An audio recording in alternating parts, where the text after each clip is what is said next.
I also like the example you have in the book with the monkey on the back. That basically if you guide your stuff through the, like, not leaving the monkey on your desk and taking the monkey back out the room again so they can solve their own issues. I thought that was a great analogy to kind of bring back the point that if you solve all these problems on the business owner level, you will never build a big business.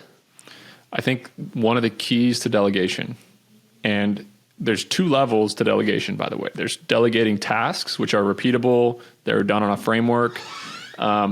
There's delegating tasks, and then there's delegating decisions.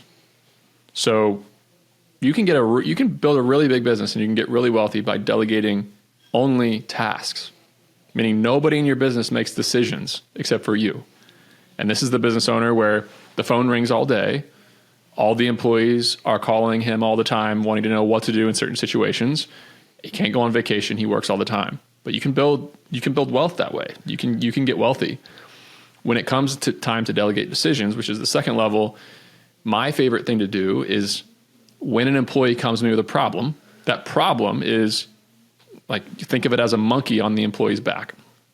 They come into my office and they tell me their problem. As soon as they tell me their problem, the monkey jumps off of their back and it jumps onto my back.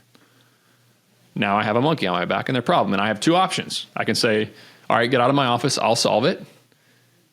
I'll take your monkey. Or to try to find a way to send them out with their monkey and their problem and a way to solution and a way to solve it. The easy way is to say, get out of my office. I'll take care of this. But then at 5 o'clock, you have an office full of monkeys. So yeah, it's harder in the near term, but better in the long term to ask the right questions, ask the right follow-up. And an example of this is back in the days and still running a storage facility, one of my reps would answer a phone and then they'd call me. They'd say, Nick, somebody just called and they rented unit 69, 70. They rented unit 70, but 70's got a lock on it. What do I do? Somebody else has already rented it. I'm like, okay, this answer to this for me is very simple. Try to find a different unit available, but I'm going to ask a question back to them. Okay, what's our goal? What's our goal? And they'll say, our goal is to rent storage units. Okay, if our goal is to rent storage units, that unit's not empty. What do you think is a reasonable solution here to this problem? They'll say, well, I don't know. And if they say, I don't know, you just kind of realize that they don't have what it takes to start to make decisions and they're incompetent and they've reached the level of their competence. But many of them will get it and they'll say, the facility is only 75% occupied. We have 25% of our units still available. Right next to unit 70 is unit 69. It's open. I can tell the customer to go in that one. I'll change over the rental and then the problem is solved. I'll say, okay, great. Get out of my office. Take your monkey with you. So it's when you do that over and over again, 2 things happen. Number 1, you get a look into the mind of your employee.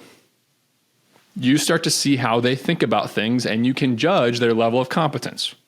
Can I start to give them more decisions or do I not like the way they think about things, basically?